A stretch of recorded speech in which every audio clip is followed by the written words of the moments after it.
Good morning, everyone. It's Katie Crysdale here from Lakeview Aquatic Consultants. Welcome back, or welcome if you are new here. So this is going to be a live discussion of the October 1st, 2025 newsletter. If you're new here, each week I talk a little bit about the articles I selected that are in the newsletter. You can read it in its entirety. It's linked in the description box below. You can also subscribe to get it each Wednesday. But essentially, I'm going to talk through some of the articles that I shared, why I shared them, why I think they're important. And this is a great option for those of you who don't want to have another newsletter in your inbox, or you just don't have time to read another newsletter. So let's get started.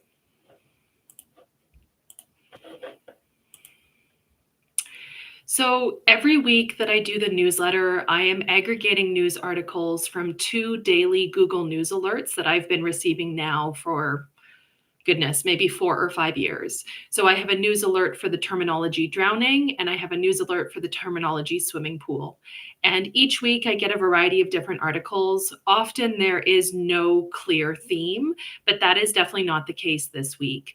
So this particular week, there were so many news articles that featured incidents, either charges or reports, or the first incident of public disclosure regarding industrial workplace drowning fatalities.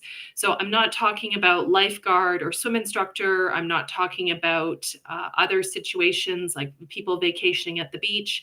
These are specifically work sites in North America where individuals have drowned.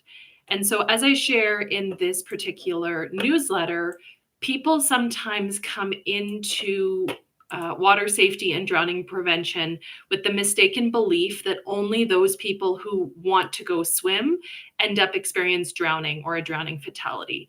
And the fact of the matter is that something like maritime transportation, so ferries, boats, refugees fleeing war-torn countries and trying to immigrate, that is a significant contribution in terms of the statistics of people who drown each year, as well as bathtub drownings. We talk a lot about lifeguarded pools, but there are still consistently drownings in other environments, and workplaces are one of them that I think we don't spend enough time talking about.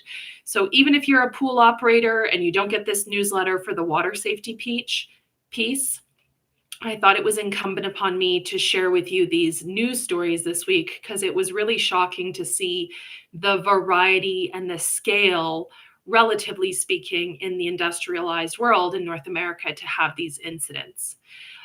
The first one is perplexing to me. I don't know a lot about aquaculture, but essentially there are 2 individuals who drowned associated with counting fish while snorkeling in open water with a current, and their spouses are alleging that they did not receive sufficient or adequate training pertaining to snorkel use in the workplace, as well as open water safety.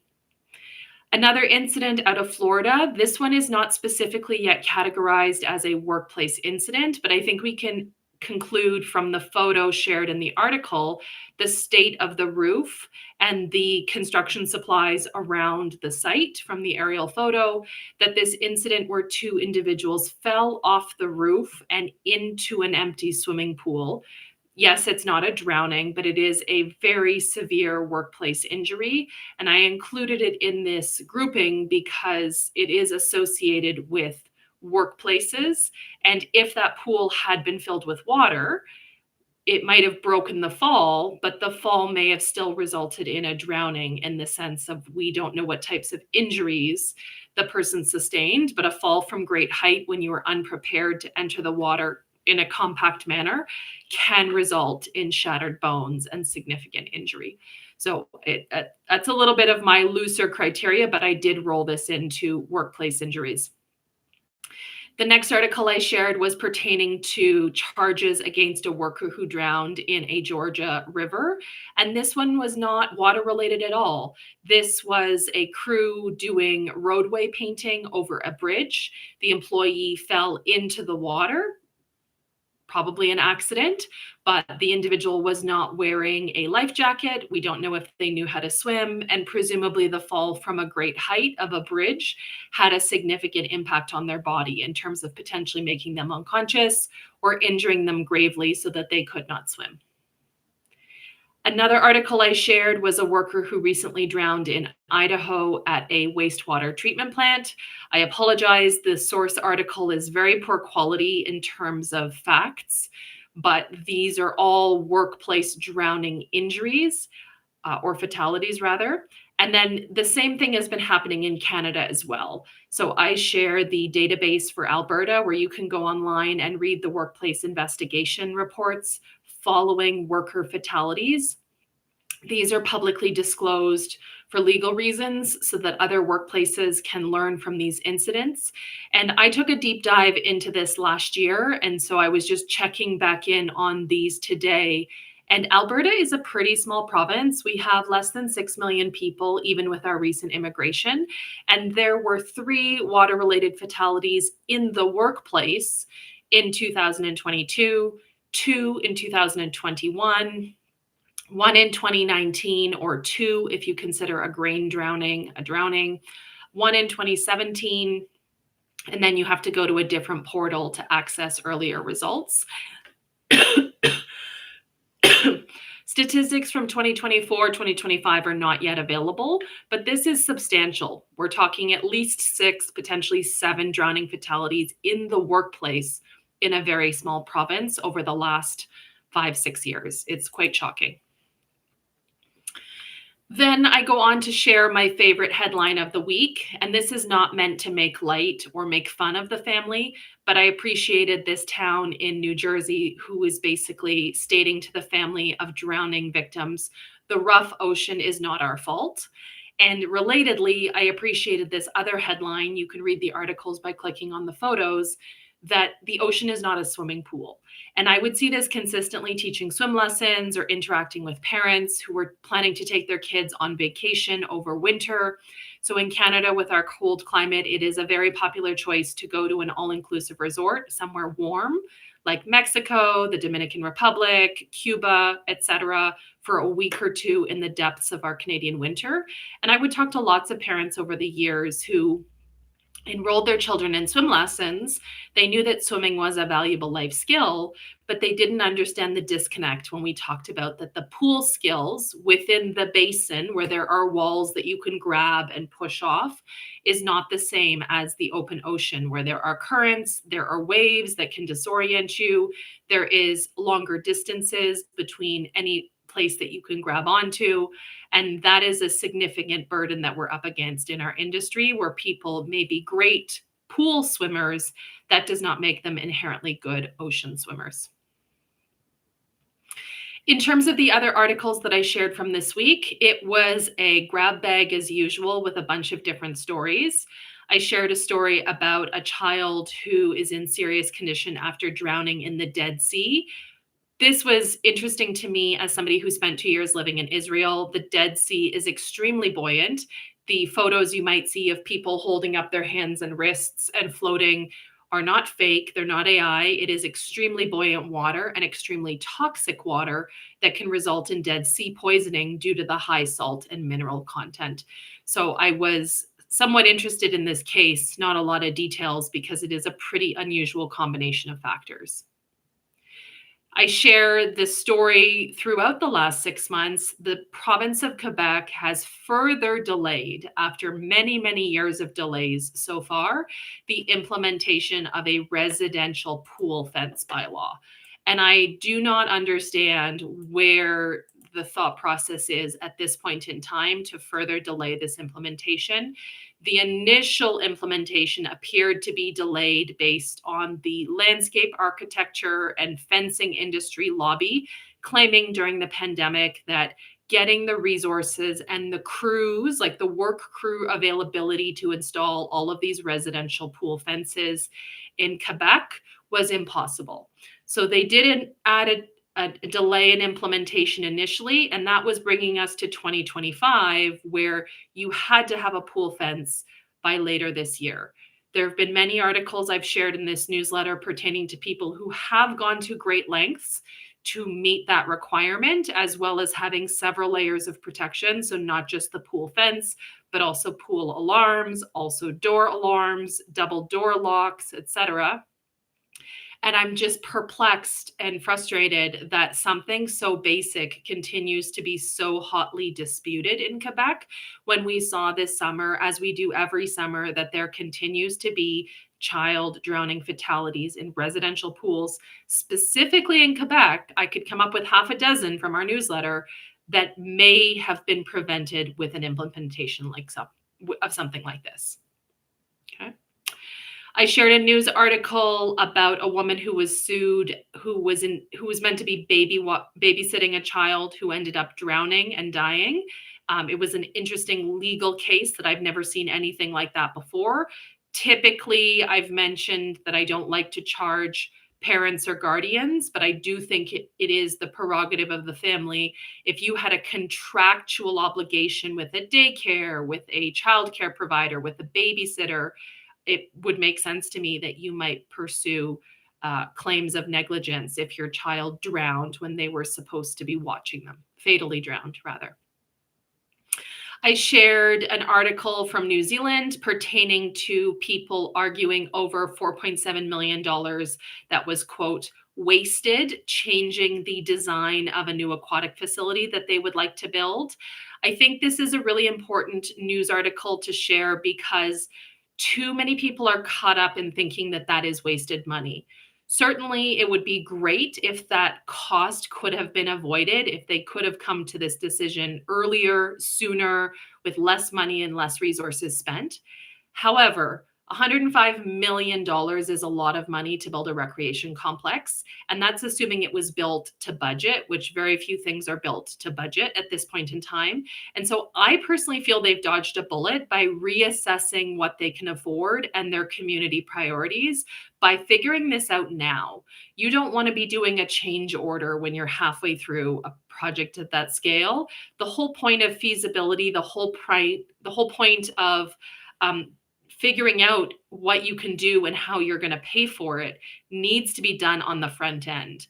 And I know that's kind of boring foundational work that is not fun. You know, people want to see the construction start, the shovel in the ground, but that's very valuable work that needs to be done. And I actually think there's tremendous value that they got it done now and dodged a bullet with potentially having a facility they couldn't afford, couldn't operate effectively, or that the community did not want relative to current sport needs 5 years down the road.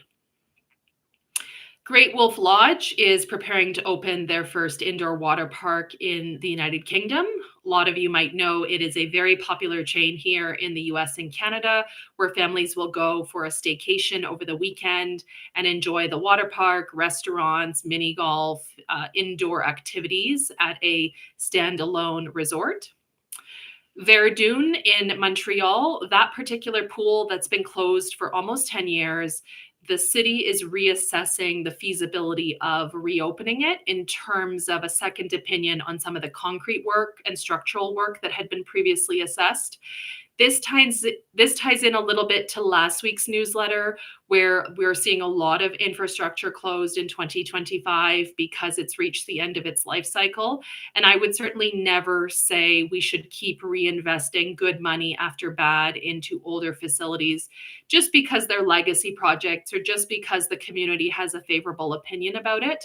But there is also a point at which you have to say, maybe we do invest $11 million in an aquatic facility that's mostly okay because we can't afford the $200 million replacement cost. And I'm not suggesting that that is the known replacement cost for the Verdun pool, but it is typically the case that replacement, full-scale replacement of all the amenities plus upgrades is going to be far more than most communities have in this economy with these financial circumstances. I've been tracking the construction of the new swimming pool in Lac La Biche, Alberta for a number of years. Those of you might know I was an aquatic manager here in Alberta at a number of municipal facilities when I first moved out here in 2012. And Lac La Biche has a special place in my heart because very early on in that role, there was discussions in the community about why didn't we not build a new pool in association with the $70 million recreation center. So it took a number of years, but that project finally got going, I want to say in 2023, with some provincial and federal funding, as well as the County of Lac La Biche contributing the balance. So project is underway. You can see some construction updates in that news article, and the goal is to have it open next year for 2026. Almost every week, I have a surf park article. The language is a bit confusing because some journalists will say wave pool, some journalists will say surf pool, wave garden, what have you.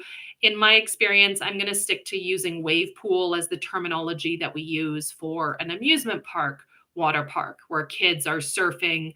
For example, if you picture Typhoon Lagoon in Disney World, or if you picture West Edmonton Mall Water Park, or American Dream Water Park, or Mall of America Water Park, that is a wave pool. You can do some surfing, but I'm going to continue to refer to a inland surf pool as a surf pool for simplicity's sake. A couple of other articles I shared in the newsletter include projects that are very, very deep, either for scientific research associated with the space industry or scuba diving or free diving. So a lot of you will probably have heard of Deep Dive Dubai. That is a beautiful project that many influencers have visited.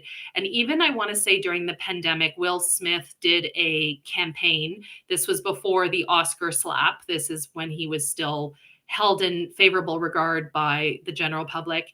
He did a campaign with Deep Dive Dubai.